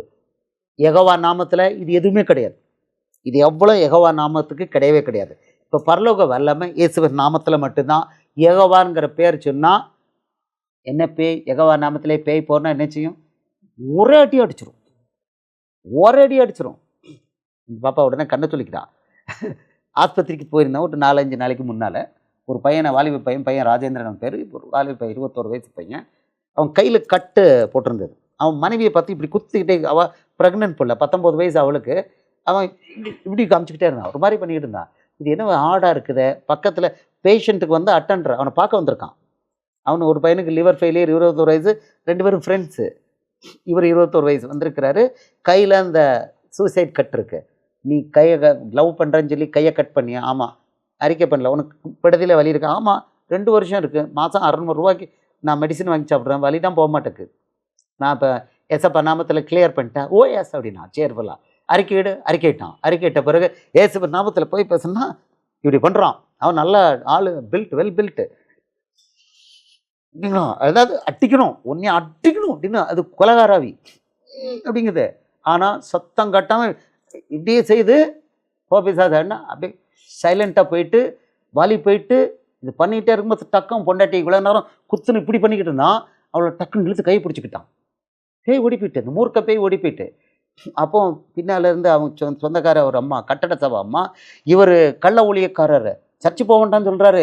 இவர் 2 பைசா காணிக்கைக்கு பதில் சொல்லுங்க, இது கள்ள ஊழியம், அது கேட்காத அப்படிங்க. அவன் திரும்பி ஒரே வார்த்தை கேட்டான், எனக்கு 2 வருஷம் புடதியில் வலி இருந்தது, இவர் குணப்படுத்திட்டாரு, இதுக்கு என்ன சொல்கிறீங்கன்னா? மறுபடியும் இந்த கள்ள ஊழியக்காரன் அப்படின்ச்சு. இதை சொல்லுங்க, தசம பாக்கம், காணிக்க, ஓய்வு நாள், அதெல்லாம் சொல்லிட்டு அது மாதிரிலாம் சொல்லிட்டு வந்தது. பயங்கரம் சுற்றி வருது. அந்த லேடி கத்துது, சர்ச்சு கத்துது. மறுபடியும் திரும்பி சொன்னான், எனக்கு இவ்வளோ நாள் வலி இருந்தது, இவர் எப்படி குணப்படுத்தினார்? அவன் இந்து, எப்படி இவர் குணப்படுத்தினார்? இதுக்கு நீ பதில் சொல்லு அப்படின்னு கேட்குறான். இப்போ நாமம் அவ்வளோ, அதான் எதுக்காக சொல்ல வந்தா, அந்த மூர்க்கமாக இருக்கிற பேய் அதுக்கிட்ட போய் யெகோவாவின் நாமத்தில் போபிசாதுன்னா அந்த மூர்க்க அப்படியே எடுத்து அட்டிக்கும். 19 அப்போஸ்தலர் 19 ஒரு ஆள் ஸ்கேவாங்கிற ஆளுடைய 7 புத்திரர் ட்ரை பண்ணாங்க. ஆமாம், இது பவுல் சொல்கிற இயேசுவின் நாமத்தில் பேயே போனாங்க. அது கேட்கும், ஏன்டா டோய் அப்படிங்கும். ஆமாம், அப்போஸ்தலர் 19:13 இதை யெகோவா சாட்சிகள் ட்ரை பண்ணி பார்க்கலாம். ஏமா அப்போ ஆக்ட்ஸ் 19:13 எல்லாத்துக்கும், சுஷ்மிதா மகளை எல்லாத்துக்கும் ஏசப்பா எங்கேயாவது வசனம் வச்சுருப்பார். உங்களுக்கு நீங்கள் கண்ணை குறுக்குனீங்கன்னா அங்கே பதில் வச்சுருப்பார் அவர். இங்கே பாருங்கள், அப்பொழுது தேசாந்திரிகளாய் திரிகிற மந்திரவாதிகளாகிய யூதர்கள் சிலர் பொல்லாத ஆவிகள் பிடித்தவர்கள் மேல் கர்த்தராகிய இயேசுவின் நாமத்தை சொல்ல துணிந்து பவுல் பிரசங்கிக்கிற இயேசுவின் நாமத்தில் ஆணையிட்டு உங்களுக்கு கட்டளை இருக்கிறோம் என்றார்கள். இப்போ பொல்லாத ஆவி என்ன சொல்லுது பாருங்க. பிரதான ஆசாரியனுடைய ஸ்கேவா என்னும் ஒரு யூதனுடைய குமாரர் 7 பேர் இப்படி செய்தார்கள். பொல்லாத ஆவி அவர்களை நோக்கி, ஒரே ஒரு ஆள் தான், இயேசுவை அறிவேன், பவுலையும் அறிவேன், நீங்கள் யார் என்று சொல்லி பொல்லாத ஆவியுடைய மனுஷன் அவர்கள் மேல் பாய்ந்து பலாத்காரம் பண்ணி அவர்களை மேற்கொள்ள அவர்கள் நிர்வாணிகளும் காயப்பட்டவர்களுமாகி அந்த வீட்டை விட்டு ஓடி போனார்கள். ஒரு ஆள், பேய் பிடிச்ச ஆள் 7 பேரை அடித்து காயப்படுத்தி ட்ரெஸ் எல்லாம் கழட்டி விட்டு ஓடி போய் யெகோவா சாட்சிகள் போய், நாங்கள் யெகோவா நாமத்திலே பேய் ஓடுனா இதே தான் நடக்கும். நான் எழுதி தரேன், ஓட்ட மாட்டாங்க, அவங்க ஓட்ட மாட்டாங்க. இன்னைக்கு ஒரு குடும்பம், எங்கள் காலை 10ஆப்பு படிக்கிற பிள்ளை திடீர்னு உருது பேசுகிறா. ஞாயிற்றுக்கிழமை ஜெபத்துலேருந்து உருது. இங்கே ஆவடியில் ஒரு பாட்டு பாடுற ஒரு போதகரோட சபையில் 15 வருஷம் இருக்கிறாங்க. ஞாயிற்றுக்கிழமை இதை ஜெபம் பண்ணிக்கிட்டு இருக்கும்போது அது உருதுவில் பேசுது, மேனிஃபெஸ்ட் ஆக துவங்கிட்டு உருதுலலாம் பேசுது அப்படின்னு மென்டல் மாதிரி ஆகிட்டு. இப்போ என்கிட்ட விரட்டி வரணும் காலையிலேருந்து. வீட்டுக்கு வந்து உங்கள் வீட்டு வாசல் எங்கே அடையாளம் நாங்கள் வரணும். அப்படிலாம் கிடையாதுப்பா, முதல்ல நீங்கள் அந்த பேய் கூட்டத்தை விட்டு வெளியில் வரணும். நான் கேட்டேன், அந்த பாஸ்டர்கிட்ட நீங்கள் போனீங்களா? அவர் வந்து சொல்லியிருக்கிறாரு, எங்களுக்கு இதெல்லாம் பண்ண மாட்டேன்னு சொல்லியிருக்காரு. பாட்டு நல்லா பாடுவார் பொழுத்துறது, நல்ல ட்ரெஸ் போடுவார் பொழுத்துறது, இதெல்லாம் பண்ண மாட்டேன்னு சொல்லிட்டாரான். இதெல்லாம் அவங்க பார்த்துக்கணும். அப்புறம் ஏன் அதுக்கு போகிறீங்கன்னு கேட்டேன். அப்படின்னா அங்கே விட்டுட்டு ஓடியாங்கன்னு. இங்கே வந்தால் பேய் பக்கத்து வீட்டுக்காரன் அவன் செத்துருக்கான், அந்த ஆவி இருக்குன்னு அவங்களே சொல்கிறாங்க. செத்துப்போன ஆள் ஆவி இருக்காது அப்படி சொல்லிட்டு ஏமாத்திர ஒரு ஆவி உள்ளே உட்காந்துருக்கு. ஹோப் கிடையாது, நம்பிக்கை கிடையாது. ஆனால் இங்கே ஆனாலும் அங்கே தான் போய்கிட்டு இருக்காங்க. இப்போ நமக்கெல்லாம் நல்லா தெரியுது. நிறைய பேர் அந்த பக்கம் ஏசப்பா வந்து போ அப்படின்னு அனுப்பிவிட்டேன். இந்த கேவா மாதிரி பிடி எல்லாரையும் அடின்றார். அவனை ட்ரெஸ்ஸை கலத்தி அடித்த உடனே ஓடியாரான். ஐயோ ஓடியாங்க, போரூர் குமரன்னு உமாசங்கர் ஓடியாங்க. ஸோ அதனால் இது நிலைமை தான். இங்கே பாருங்கள், ஒட்டு இன்னைக்கு இவங்க வந்து யெகோவா சாட்சிகள் மாத்திரமல்ல, கட்டட சபை பாஸ்டர்ஸும் பேய் ஓட்டுறதில்ல. ஏன்னா அவங்களுக்கு தெரியும் அடிச்சிடும்.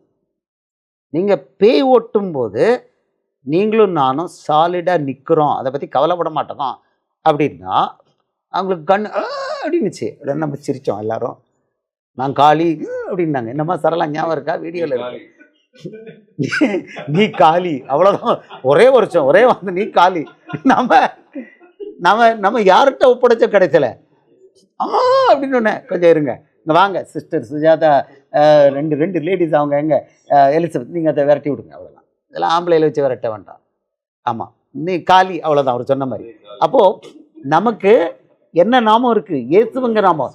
இது அதே நேரத்தில் மகளை, நான் யெகோவாவின் நேரத்தில் நான் கர்த்தரின் நாமத்தில் போ, யெகோவாவின் நாமத்தில் போனால் அடி விழுந்ததுன்னா இங்கே இருக்குது காயப்பட்டவர்கள் நிர்வாணிகளுமாகி 1க்கு 7 பேர் ஓடி போயிட்டான். அது என்ன நடந்தது தெரியுமா? அடுத்தது இதெல்லாம் கொஞ்சம் நடந்தால் நல்லா இருக்கும் பொழுது, அப்பொழுது இது எபேசில் குடியிருந்த யூதர் கிரேக்கர் அனைவருக்கும் தெரிய வந்தபோது அவர்கள் எல்லாரும் பயமடைந்தார்கள். கர்த்தராகிய இயேசுவின் நாமம் மகிமைப்பட்டது. அல்லேலூயா, அல்லேலூயா. அடுத்தது என்னாச்சு தெரியுமா? அங்கே மந்திரவாதிகள், விசுவாசத்தில் அநேகர் வந்து தங்கள் செய்களை வெளிப்படுத்தி அறிக்கையிட்டார்கள். மாயவித்தைக்காரராக இருந்தவர்களில் அநேகர் தங்கள் புத்தகங்களை கொண்டு வந்து எல்லாருக்கும் முன்பாக சுட்டரித்தார்கள். அவைகளின் கிரயத்தொகை பார்த்து 50,000 வெள்ளிக்காசாக கண்டார்கள். இயேசுவை 30 வெள்ளிக்காசுக்கு காட்டி கொடுத்தாங்க. இது எவ்வளவா? 50,000. ஒரு ஈவெண்ட்டில் 50,000 வெள்ளிக்காசு மந்திரவாதி புக் காலி. அவ்வளவு பலமா தேவனுடைய நாமம், இவ்வளவு பலமாய் கர்த்தருடைய வசனம் விருத்தி அடைந்து மேற்கொண்டது. ஆமென். அப்போ யெகோவாங்கிற நாமத்துக்கு பழைய ஏற்பாட்டில் மரியாதை இருந்தது. இப்போ ஒரே ஒரு நாமம், வானத்திலும் பூமியிலையும் மரியாதை பெற்ற ஒரே நாமம், தேவனுடைய நாமம் இயேசு மட்டுமே. அவன் சொல்லுவோமா? வேற ஒரு நாமத்துக்கு ஒரு பவர் கிடையாது. அதை அவரே நீக்கியிருக்கிறார். நம்ம அந்த நாமத்து மேலே அவமரியாதை பண்ணல, அவரே அது மேலே இருந்த வல்லமைகளை எடுத்துட்டார். எடுத்துட்டு சொல்லிட்டாரு, பிலிப்பியர் 2வது அதிகாரம் 6லேருந்து 11வது வசனம் சொல்றாரு, எல்லா நாமத்துக்கும் மேலான நாமத்தை அவருக்கு தந்தளினார். பிலிப்பியர் 2வது அதிகாரம் 6லேருந்து 11. பாருங்க, கடகடன் இந்த வசனத்தை பார்ப்போம். அவர் தேவனுடைய ரூபமாயிருந்து தேவனுக்கு சமமாயிருப்பதை கொள்ளையாடின பொருளாக எண்ணாமல் தம்மை தாமை விரும்பியாக்கி அடிமையின் ரூபம் எடுத்து மனுஷர் சாயல் ஆனார். அவர் மனுஷ ரூபமாய் காணப்பட்டு மரண பரியந்தம், அதாவது சிலுவையின் மரண பரியந்தம் கீழ்ப்படிந்தவராகி தம்மை தாமை தாழ்த்தினார். ஆதலால் தேவன் எல்லாவற்றுக்கும் மேலாக அவரை உயர்த்தி இயேசுவின் நாமத்தில், இயேசுவின் நாமம் நல்லா கவனங்க, இயேசு கிறிஸ்து இல்லை, இயேசுவின் நாமத்தில் வானோர் பூதலத்தோர் பூமியின் கீழாருடைய முழங்கால் யாவும் முடங்கும் படிக்கும் பிதாவாகிய தேவனுக்கு மகிமையாக இயேசு கிறிஸ்து கர்த்தர் என்று நாவுகள் யாவும் அறிக்கை பண்ணும் படிக்கும் எல்லா நாமத்திற்கும் மேலான நாமத்தை அவருக்கு தந்தறினார். ஆமென் சொல்லுவோமா? இதில் இருக்கு, வானம் பூமி எல்லாத்துக்கும் மேலே ஒரு நாமம் உயர்த்தப்பட்டுச்சு. இப்போ போயிட்டு இவங்க நாங்கள் யெகோவான் நாமத்தை சாட்சி சொல்கிறான்னா, அப்போ எவ்வளவு தூரத்துக்கு அறிவு, அந்த கொஞ்சம் குவார்டர் அறிவு கூட இல்லைங்கிறத பாருங்கள். அவ்வளோ தூரத்துக்கு பேய் பிளைண்ட் பண்ணி வச்சுருக்கா. இப்போ மாதம் அவங்க விடுதலை ஆகணும். இப்போ நீங்கள் பார்த்துட்டீங்க, இயேசுவின் நாமத்தில் மாத்திரம்தான் வல்லமை செயல்படுது. மார்க்கு 16:17 நமக்கெல்லாம் தெரிஞ்ச வசனம். மார்க்கு 16:17 விசுவாசிக்கிறவரால் நடக்கும் அடையாளங்களாவன, என் நாமத்தினாலே பிசாசுகளை துரத்துவார்கள், நவமான பேஷைகளை பேசுவார்கள், சர்ப்பங்களை எடுப்பார்கள், சாவுக்கு ஏதுவான யாதொன்றை குடித்தாலும் அது அவர்களை வியாதியஸ்தர்கள் மேல் கைகளை வைப்பார்கள், அப்பொழுது அவர்கள் சொஸ்தமாவார்கள். ரைட், தாச்சு. இப்போது இயேசுவின் நாமத்தில் தான் விசுவாசிகள் என்ன பண்ணுறாங்க, இவ்வளோ வல்லமே பண்ணுறாங்க. அப்புறம் லூக்கா 10:17 பார்க்குறோம். லூக்கா 10:17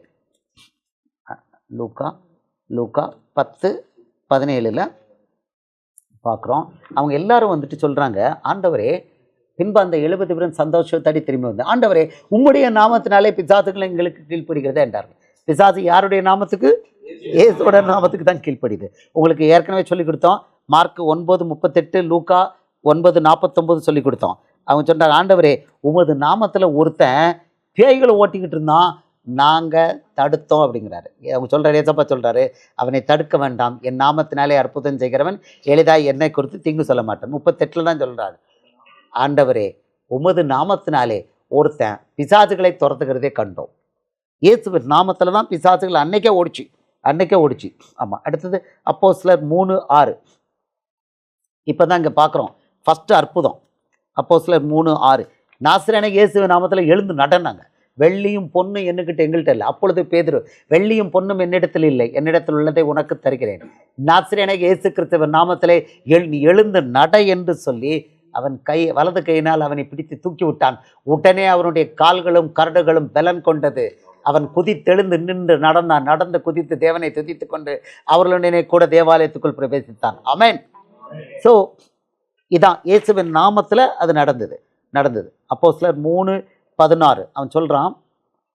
அப்போஸ்தலர் 3:16 சொல்கிறான், என்ன கேள்வி அப்படிங்கும்போது கொடுக்குறான், சாட்சி கொடுக்குறான். பேதுரு யோவானும் சாட்சி கொடுக்குறாங்க. அவருடைய நாமத்தை பற்றும் விசுவாசத்தினாலே அவருடைய நாமமே நீங்கள் பார்த்து அறிந்திருக்கிற இவனை பலப்படுத்தினது. அவரால் உண்டாகிய விசுவாசமே உங்கள் எல்லாருக்கும் முன்பாக இந்த சர்வாங்க சுகத்தை இவனுக்கு கொடுத்தது. ஆமென். அவருடைய நாமந்தான் சுகமாச்சு அப்படிங்கிறான். அவன் படிக்காத ஆளு, ஆனால் ஆவியான அவர்களுக்கு கொடுத்துருக்காரு டீச்சிங். இது நமக்கு எழுதி தரப்பட்டிருக்கு. ஆமாம். அடுத்தது அப்போஸ்தலர் 4:10 இங்கே மறுபடியும் கொடுக்குறான். அப்போ இதை நான் சொன்னேன், இதை அப்போ 4 ஓகே 4:10 இன்னும் அது வரும், பின்னாலேயும் வரும். அப்போஸ்தலர் 4:10 மறுபடியும் சாட்சி கொடுக்குறான். உங்களால் சிலுவையில் அறையப்பட்டவரும் தேவனால் மரித்தோரிலிருந்து எழுப்பப்பட்டவருமா இருக்கிற நாசரேயனாகிய இயேசு கிறிஸ்துவின் நாமத்தினாலேயே இவன் உங்களுக்கு முன்பாக சொத்தமாய் நிற்கிறான் என்று உங்கள் எல்லாருக்கும், இஸ்ரவேல் ஜனங்கள் எல்லாருக்கும் தெரிந்திருக்க கடவுது. அவன் ப்ரொக்ளமேஷன் பண்ணுறான் இவ்வளோ ஓப்பனாக. ஆமாம். அப்போஸ்தலர் 16:18 இங்கே ஒரு பேய் பிடிச்ச ஒரு மந்திரவாதி பொண்ணு, இவர்கள் தேவனுடைய மனுஷர்கள் கொஞ்ச நாள் சொல்லிக்கிட்டு வந்தா. பவுலுக்கு கோவம் வந்துருச்சு, நீ என்ன எனக்கு சர்டிஃபிகேட் கொடுக்குறது அப்படின்னு ஒரு போட்டான் பாருங்க. இப்படி அநேக நாள் செய்து கொண்டு வந்தாள். பவுல் சினங்கொண்டு திரும்பி பார்த்து, நீ இவளை விட்டு புறப்படும்படி இயேசு கிறிஸ்துவின் நாமத்திலே உனக்கு கட்டளையிடுகிறேன் என்று அந்த ஆவியுடனே சொன்னான். அந்நேரமே அது புறப்பட்டு போயிட்டு. ஆமென். எலியாவும் சொன்னான், வானத்திலிருந்து அக்கினி வரட்டும். அவன் தேவனுடைய நாமத்தை சொல்லலை, இவன் கிளியராக சொல்கிறான், இயேசு கிறிஸ்துவின் நாமத்தில் உனக்கு கட்டளையிடுகிறேன். உடனே போயிடுச்சு, அவ்வளோதான். அந்த குறி சொல்கிற ஆவி போயிட்டுன்னா அவனுக்கு, அந்த எஜமானனுக்கு ரொம்ப நஷ்டமாயிட்டு. இவங்களை பிடிச்சி போய் அடிச்சு கிடிச்சு என்னமாலாம் நடந்தது. பட் ஒரே வார்த்தை, இயேசுவின் நாமத்தில் போனா போயிட்டு. அப்போது எல்லா பவர், சூப்பர் நேச்சுரல் பவர் எதில் ஆப்ரேட் ஆகுது? தேவனுடைய நாமம் இயேசுங்கிற நாமத்தில் தான். யெகோவாங்கிற நாமத்தில் ஒரு பவர் கிடையாது. இதை யெகோவா விட்னஸ்கள் புரிஞ்சுக்கணும், கட்டட சபகாரங்களும் புரிஞ்சுக்கணும். இப்போ எல்லா நாமத்துக்கும் மேலான நாமம் 6வது, இது உங்களுக்கு ஏற்கனவே பிலிப்பியரில் படித்து காமிச்சிட்டேன். இப்போ பரலோக ஆசீர்வாதங்கள் 7வது, பரலோக ஆசீர்வாதங்கள் இயேசுவின் நாமத்தில் தான். என்னெல்லாம் பரலோக ஆசீர்வாதம் குயிக்காக பார்ப்போம். யோவான் 14:13 இதெல்லாம் நிறைய நம்ம பார்த்துருக்கோம். பட் இது எனுமரேட் பண்ணணும், அவர் சொல்கிறாரு யோவான் 14:13, நீங்கள் என் நாமத்தினாலே எதை கேட்பீர்களோ குமாரனில் பிதா மகிமைப்படும்படியாக அதை செய்வேன். அடுத்த வசனம் சொல்கிறாரு, என் நாமத்தினாலே நீங்கள் எதை கேட்டாலும் அதை நான் செய்வேன். ஆசீர்வாதம், உலக ஆசீர்வாதம் வேணுமா?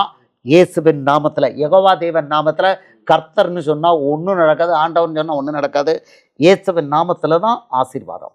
ஓகே, அடுத்தது யோவான் 16:23 அவர் சொன்னதில் இன்னும் ஒரு 2-3 வசனங்கள். யோவான் 16:23 அவர் சொல்கிறாரு, அந்நாளிலே நீங்கள் என்னிடத்தில் ஒன்றும் கேட்க மாட்டீர்கள், மெய்யாகவே நான் உங்களுக்கு சொல்கிறேன், நீங்கள் என் நாமத்தினாலே பிதாவினிடத்தில் கேட்டுக்கொள்வது எதுவோ அதை அவர் உங்களுக்கு தருவார். இதெல்லாம் ஆட்டோமேட்டிக்கிறார். என் நாமத்தில் கேட்டிங்கன்னா பிதா உங்களுக்கு தந்துடுவார், அப்படிங்கிறார். உடனே அவங்க சொல்கிறாங்க, அப்போ பிதா தானே பெரியவர், வாங்க உங்களுக்கு அது பெரிய லிஸ்ட் வச்சுருக்க, பிதா பெரியவரா இயேசு பெரியவரா போட்டுட்டு யார் கடைசியில் உங்களுக்கு ஆப்ரேட் பண்ணுறோம். பிதாக்கிட்ட டைரெக்டாக போக முடியுமா? அதுக்கெல்லாம் இருக்குது வசனம். அடுத்த ஒரு லிஸ்ட் இருக்குது. ஆனால் இன்றைக்கி நைட்டு நமக்கு டே ஆகிக்கிட்டு இருக்கு. ஓகே, ஆமாம். இப்போ அடுத்தது 8வது, சபை கூடுதல்ங்கிற ஆசீர்வாதம். இவங்க யெகோவா விட்னஸ்களும் சபை கூடுதல் நடத்துகிறாங்க, கட்டட சபகாரங்களும் சபை கூடுதல் நடத்துகிறாங்க. அதுவே ஆசீர்வாதம். மத்தேயு 18:20, மத்தேயு 18:19-20 பார்ப்போம். சபை கூடுதல்ங்கிற ஆசீர்வாதத்தை இயேசுவின் நாமத்தில் தான் கொடுத்துருக்கிறார். மத்தேயு 18:19 அவர் சொல்கிறாரு, அல்லாமலும் உங்களில் 2 பேர் தாங்கள் வேண்டிக் கொள்ளப் போகிற எந்த காரியத்தை குறித்தாகிலும் பூமியில் ஒருமனப்பட்டிருந்தால் பரலோகத்தில் இருக்கிற என் பிதாவினால் அது அவர்களுக்கு உண்டாகும் என்று உங்களுக்கு சொல்கிறேன். சொல்லிட்டு, ஏனெனில் 2 பேராவது 3 பேராவது என் நாமத்தினாலே எங்கே குடியிருக்கிறோ அங்கே அவர்கள் நடுவிலே இருக்கிறேன் என்றார். அப்படி இருந்தால் என்னவாகுமா? வேண்டிக் கொள்வது எல்லாம் கிடைக்கும். ஸோ பூமியில் பெரிய ஆசீர்வாதம் வேணுமா? என் நாமத்தில் 2 பேர் 3 பேரை சேர்ந்து ஒரு மனசாக கேளுங்க, அதுக்கு பேர் சபை கூடுதல்னு சொல்லியிருக்காரு. இவ்வளோ பெரிய இயேசு. ஆமாம், 2 பேரை தான் அனுப்புனார். நல்லது, நம்மகிட்ட நம்பர் ஆள் பற்றாக்குறை இருக்கிறனால ஒருத்தராக 2 பேராக போனாலும் பிரிஞ்சு பண்ணுறோம். Okay, right. 2 பேராக பண்ணால் ரொம்ப பவர்ஃபுல் தான். ஓகே, அப்போது சபை கூடுதல்ங்கிற ஆசீர்வாதம் கிடைக்கிது, எதை கேட்டாலும் தருவேங்கிறார். அப்புறம் ஞானஸ்நானம், பாவ மன்னிப்பு, ரட்சிப்பு இயேசுவின் நாமத்தில் தான். ஆமாம், அப்போஸ்தலர் 2:38 இது உங்களுக்கு தீசிஸ் மாதிரி கடகடன்னு எடுத்து கொடுத்துருக்கிறார். அப்போஸ்தலர் 2:38 பேதுரு அவர்களை நோக்கி, நீங்கள் மனம் திரும்பி ஒவ்வொருவரும் பாவ மன்னிப்பு கண்டு இயேசு கிறிஸ்துவின் நாமத்தினாலே ஞானஸ்தானம் பெற்றுக்கொள்ளுங்கள், அப்பொழுது பரிசுத்தாவின் வரத்தை பெறுவீர்கள். இயேசு கிறிஸ்துவின் நாமத்தில் ஞானஸ்தானம் பெறணும். ரைட், இதை கொடுத்துருக்கிறாரு. அடுத்தது அப்போஸ்தலர் 10:43 அப்போஸ்தலர் 10:43 அப்போஸ்தலர் 10:43 அவர் சொல்கிறாரு, அவரை விசுவாசிக்கிறவன் எவனோ அவன் அவருடைய நாமத்தினாலே பாவ மன்னிப்பை பெறுவான் என்று தீர்க்கதரிசிகள் எல்லாரும் அவரை குறித்தே சாட்சி கொடுக்கிறார்கள் என்றார். பழைய ஏற்பாட்டில் அவ்வளோ பேரும் சாட்சி எப்படி கொடுத்துருக்காங்களாம்? அவருடைய நாமத்தினாலே பாவ மன்னிப்பு பெறுவார்கள். இயேசுவின் நாமம் வல்லமை. அடுத்தது அப்போஸ்தலர் 4:12 இதை நீங்கள் ஏற்கனவே கேட்டீங்க. அவருடைய நாமமே அல்லாமல் ரட்சிக்கப்படுவதற்கு வேற நாமம் இல்லை, அதை வேற லெவலில் பேதுரு சொன்னான். அப்போஸ்தலர் 4:12 அவராலே அன்றி வேறொருவராலும் ரட்சிப்பு இல்லை, நாம் ரட்சிக்கப்படும்படிக்கு வானத்தின் கீழெங்கும் மனுஷர்களுக்குள்ளே அவருடைய நாமமே அல்லாமல் வேறொரு நாமம் கட்டளையிடப்படவும் இல்லை என்றான். ஆமென். என்ன பவர்ஃபுல்லான டெஸ்டிமனி பாருங்க, நாமம். ஆமாம், அப்போஸ்தலர் 8:12 அப்போஸ்தலர் 8:12 அப்போஸ்தலர் 8:12 அது சொல்கிறாரு, தேவனுடைய ராஜ்யத்துக்கும் இயேசு கிறிஸ்துவனுடைய நாமத்துக்கும் ஏற்றவைகளை குறித்தும் பிலிப்பு பிரசங்கித்ததை அவர்கள் விசுவாசித்த போது புருஷரும் ஸ்திரீகளும் ஞானஸ்நானம் பெற்றார்கள். இயேசு கிறிஸ்துவ நாமத்துக்கும் ஏற்ற பெயர் கொடுத்து பிரசங்கம் பண்ணுறாங்க, ஏற்றுக்கிட்டாங்க. அப்போது இது 9வது ஐட்டம், ஞானஸ்நானம், பாவம் மன்னிப்பு, ரட்சிப்பு இயேசுவின் நாமத்தில். இன்னும் ஒரு சின்னது 2க்கு, பரலோகம் பதில் கொடுத்தது இயேசுவின் நாமத்தில், பரலோகம் பதில் கொடுக்குது இயேசுவின் நாமத்தில். அப்போஸ்தலர் 4:30, ஆக்ட்ஸ் 4:30. இப்போ யெகோவா நாமம் எங்கே இருக்குது? எங்கேயுமே கிடையாது. ஆமாம், உம்முடைய பரிசுத்த பிள்ளையாகி இயேசுவின் நாமத்தினாலே அடையாளங்களும் அற்புதங்களும் நடக்கும்படி செய்து பிணியாளிகளை குணமாக்கும்படி உம்முடைய கரத்தை நீட்டி உம்முடைய ஊழியக்காரர் உம்முடைய வசனத்தை முழு தைரியத்தோடும் சொல்லும்படி அவர்களுக்கு அனுக்கிரகம் செய்தருளும் என்றார்கள். உம்முடைய பரிசுத்த பிள்ளையாகி இயேசுவின் நாமத்தினாலே கேட்குறாங்க. உடனே வந்தது. அவர்கள் ஜெபம் பண்ணின போது அவர்கள் கூடியிருந்த இடம் அசைந்தது. அவர்கள் எல்லாரும் பரிசுத்த ஆவியினால் நிரப்பப்பட்டு தேவ வசனத்தை தைரியமாய் சொன்னார்கள். இடம் அசைஞ்சிச்சு. இயேசுவின் நாமத்தில் சொல்லுங்க அப்படின்ன உடனே ஓகே, பரலோகம் பதில் கொடுத்தது. 11, சுவிசேஷம் அறிவிப்பது. சுவிசேஷம் அறிவிப்புங்கிறது என்னன்னா இயேசுடைய நாமத்தை அறிவிக்கிறதான். இது ஏற்கனவே காமிச்சிருக்கிறோம். அவன் எனக்காக என் நாமத்துக்காக அப்படிம்பார். அப்போஸ்தலர் 9:15, அதற்கு கர்த்தர் நீ போ. அவன்னா சவுல் புறஜாதிகளுக்கும் ராஜாக்களும் இஸ்ரவேல் புத்திரருக்கும் என்னுடைய நாமத்தை அறிவிக்கிறதுக்காக நான் தெரிந்து கொண்ட பாத்திரமாக இருக்கிறேன். அப்போ சுவிசேஷம் அறிவிக்கிறதுங்கிறது இயேசுவின் நாமத்தை அறிவிக்கிறது இதுதான். ஓகே, ஸோ அப்போ அடுத்தது இயேசுடைய நாமம் பிசாச செயலுக்கு செய்கிறது. இதை நான் உங்களுக்கு இதில் நமக்கு சபையில், வீட்டில் கூடுற சபையில் நம்ம ஏற்கனவே தியானம் பண்ணியிருக்கிறோம்.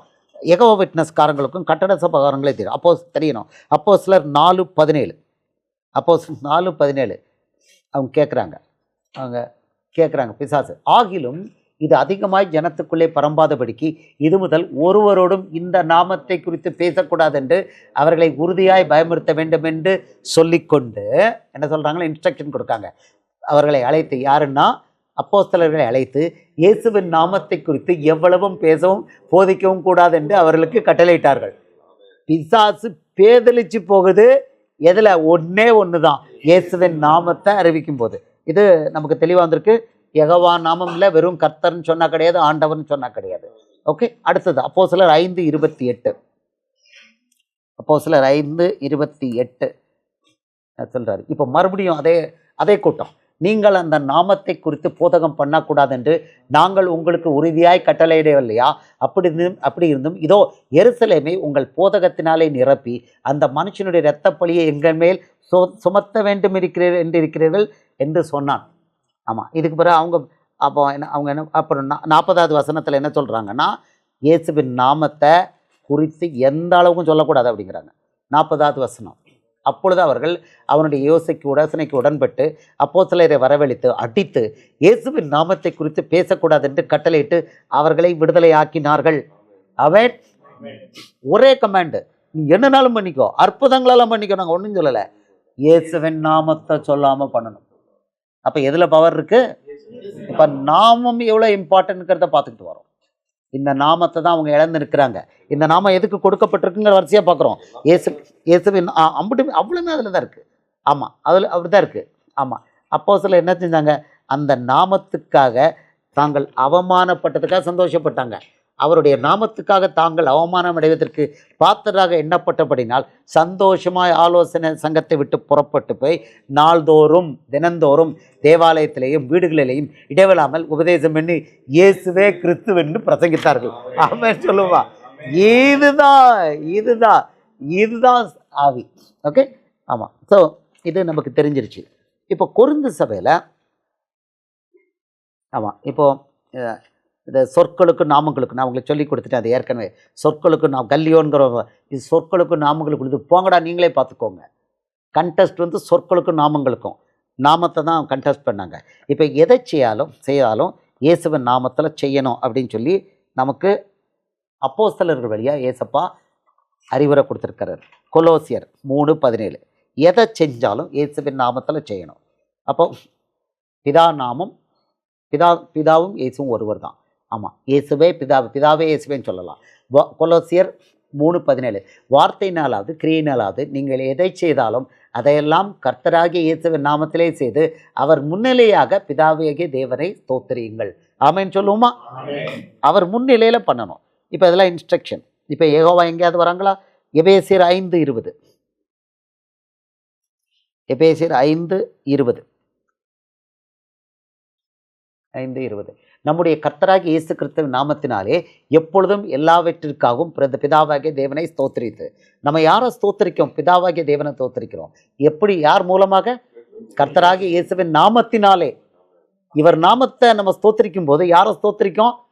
பிதாவை ஸ்தோத்திரிக்கும். அழகா பச்சையா இங்க நமக்கு வந்திருக்கு இன்ஸ்ட்ரக்ஷன். 2 தெசலோனிக்கர் 3:6. 2 தெசலோனிக்கர் 3:6. மேலும் சகோதரரே, எங்களிடத்தில் ஏற்றுக்கொண்ட முறைமையின்படி நடவாமல் ஒழுங்கற்று நடக்கிற எந்த சகோதரி நீங்கள் விட்டு வேண்டும் என்று கர்த்தராகிய இயேசு கிறிஸ்துவின் நாமத்தினாலே உங்களுக்கு கட்டளை அளிக்கிறோம். என்ன கட்டளை கொடுத்தாலும் கர்த்தராகிய இயேசு கிறிஸ்துவின் நாமத்தில் கட்டளை. இதான் அத்தாரிட்டி, நமக்கு அத்தாரிட்டி. மார்க்கு 9:37. திடீர்னு காஸ்பலுக்கு திருப்பி வரேன். மார்க்கு 9:37 சொல்றாரு, இந்த சிறு பிள்ளைகளில் ஒருவனை என் நாமத்தினாலே ஏற்றுக்கொள்கிறவன் என்னை ஏற்றுக்கொள்கிறான், என்னை ஏற்றுக்கொள்கிறவன் என்னை அல்ல, என்னை அனுப்பினவரை ஏற்றுக்கொள்கிறான் என்றார். இயேசுவின் நாமத்தில் சிறு பிள்ளையை கூட ஏற்றுக்கொள்கிறது. அப்போது இப்போ நம்ம இங்கே பார்த்துட்டோம், ஒரு 13 மேட்டர் எல்லாமே இயேசுவின் நாமத்தில் மட்டும்தான் இருக்கிறத என்கோட் பண்ணியிருக்கோம். இது காம்ப்ரஹென்சிவ் அல்ல. This is not comprehensive. இந்த டீச்சிங்கு குயிக்காக எடுத்து எனுமரேட் பண்ணி கொடுத்துருக்காரு ஆவியானவர். இதை சொல்கிறதுக்கு அனுமதிச்சிருக்கிறார்.